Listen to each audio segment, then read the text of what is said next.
Hello Aquarius, thank you for joining me for your monthly forecast for April.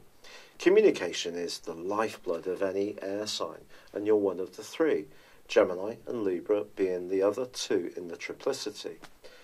Your ideas are a platform for you to articulate the things that you feel passionate about, and often that can be about fairness, it can be about your friendships, your social interactions, or it can be about your core values.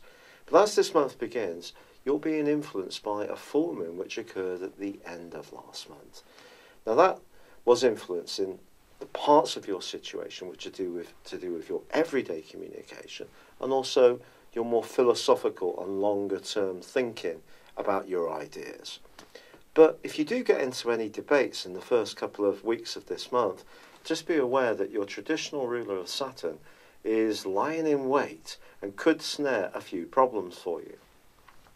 And that's because Saturn is now located in an area which is deeply psychological. It can help you to learn so much about yourself in the next couple of years. If you're already very interested in personal development, your understanding will reach a super level. And that will include me as well. Being an Aquarius, I'm evolving and changing the whole time. So that's good, we can embrace that, but it's possible that someone's going to say something to you in the first week of this month, particularly, that you might not be expecting. And it might be a bit tough to take. And they may be a bit blunt about how they express their point of view. This is because Mars is going to be alongside Saturn.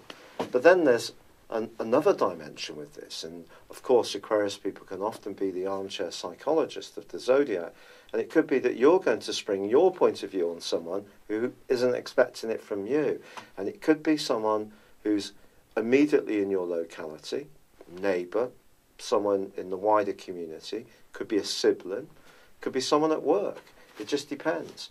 But if there is something that's been festering in the background and you feel someone's been unfair, remember the point of principle that drives air signs, you may feel that you have to have your say. And it could lead to a debate, and it may not be an easy debate, but it can be a debate that enlightens and clears the air if it's handled right. But it's just understanding that you could feel hypersensitive at times this month, and just understanding that there may be some situations that it's just not worth getting into a battle with the other person. For example, someone who's never going to understand where you're coming from. They just are not that way. There could be someone who's very opinionated, perhaps has a degree of dogma about them, perhaps they've got some prejudices, and you can't be expected to change all of them around. I know, I've been spending my whole life trying, and it doesn't usually work.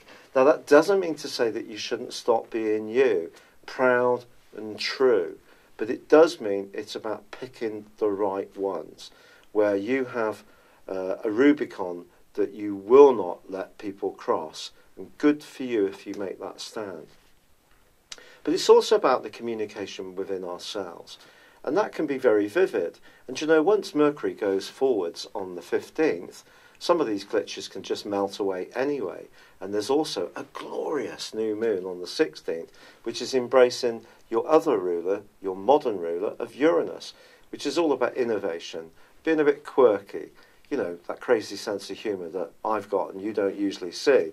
Well, that could be coming out big time in the following 4 weeks, and so could yours if you possess one. But also your way of looking at things, which can often be very innovative and forward-thinking, and having the courage to stand out from what other people expect, being a trendsetter, not a follower of fashion. All of that can come to the fore in the middle of this month in a great way. Now, Saturn does then slam on the brakes, does this every single year. Honestly, you can't get the planets these days. And Saturn goes into a retrograde on the 18th for 5.5 months, and of course it's in a very sensitive location. So there may be times, however much you might normally be a very social person, that you do want to retreat from the maddening crowd and just have time to recharge, recuperate, rethink, recalibrate, and if that does happen, embrace it. Don't beat yourself up about it. Now the Sun relocates on the 20th into an area which actually is really quite strongly stressed this month for you, your fourth solar house. I just haven't told you about it yet. And that comes from the fact that Venus moved into this area at the very end of last month. And Venus may see you painting, decorating, ordering some new furniture, having a bit of a clear out of anything you don't really need and getting rid of it locally, charity shops, eBay, whatever you decide to do. That declutter can really make you feel better. So some fresh air and sunshine can come in as far as your environment in the first 3 weeks of this month. For some water bearers, there may even be a relocation of some kind, or even thoughts of a new addition to your family if you're happily settled in that regard. But then Venus moves on the 25th into the most standout, brilliant part of your scope, the sign of Gemini. And it's moving into an area where you can really start to woo people with your personality power, especially with the support of that wonderful, pulsating new moon that occurred right in the middle of the month, which is going to provide a backdrop for the following month, right into May. Now the Sun's move into the fourth house could see you wanting to have a bit of a breather if things have been a little bit full on. There has been a lot of conversation, dialogue, or perhaps some discussion that's been more searching and a bit deeper. And so the Sun move into the fourth house conditions the rosiness that Venus will bring when it moves into Gemini, in the sense that your physical vitality may drop a little bit. But in the last 10 days of this month is one of the most powerful planetary aspects that there is possible to be, as Mars combines with Pluto. Now Pluto's been stirring things up in the deepest parts of your psyche and mind since 2008. You get Mars alongside, then things can get quite hot. And that's where I am coming from when I say about being super sensitive. And that's what I mean about choosing the battles that it's worth getting into and those that it's better to walk away from. Because this can be very tender, because these two can be very explosive. Now the 12th house is also about secret enemies. I'm just being truthful. I'm not being a doomsmeister. But be realistic about the expectations you have. Avoid areas of your locality which are known to be a bit dodgy, where, you know, it's late night, there tends to be some sort of local disturbances. It goes on everywhere. You know the kind of areas I'm referring to. Try to steer clear of them. And also the people that can drain you, because you're going to be very receptive to those energies, but also any anger that you may have can be on a bit of a tinter box and really explode into life if you feel people are threatening you in any way, but particularly psychologically. But of course Mars and Pluto can be also a physical threat.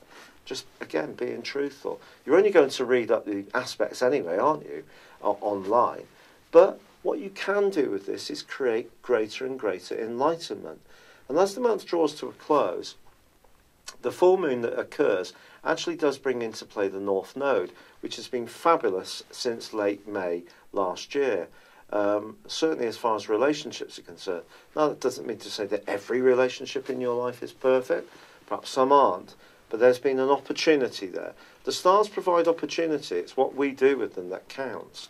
So that North Node, point of destiny, is actually intercepting the full moon, which occurs on the last day of the month.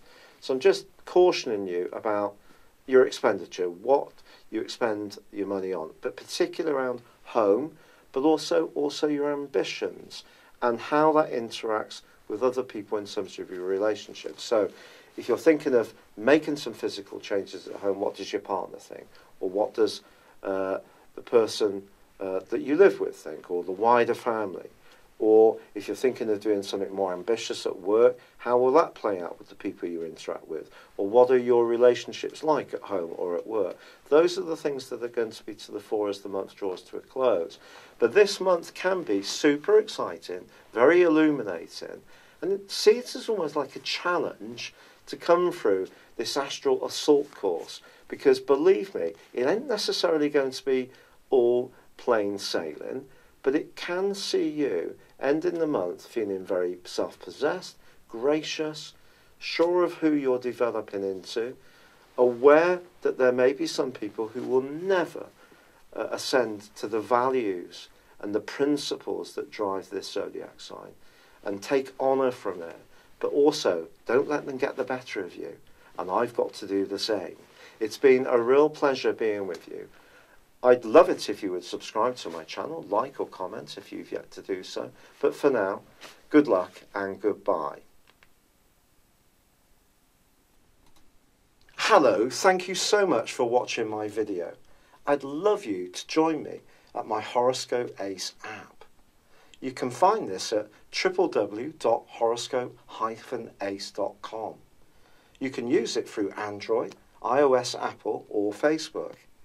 Check out your ascendant or your moon sign or download your free birth chart. There's all your favourite videos, plus there are daily, weekly, monthly and yearly horoscopes for general, love, Chinese and Indian astrology. If your passion is tarot, there's my brilliant 3-card money or love tarot readings too. And it's all there at www.horoscope-ace.com. Thank you.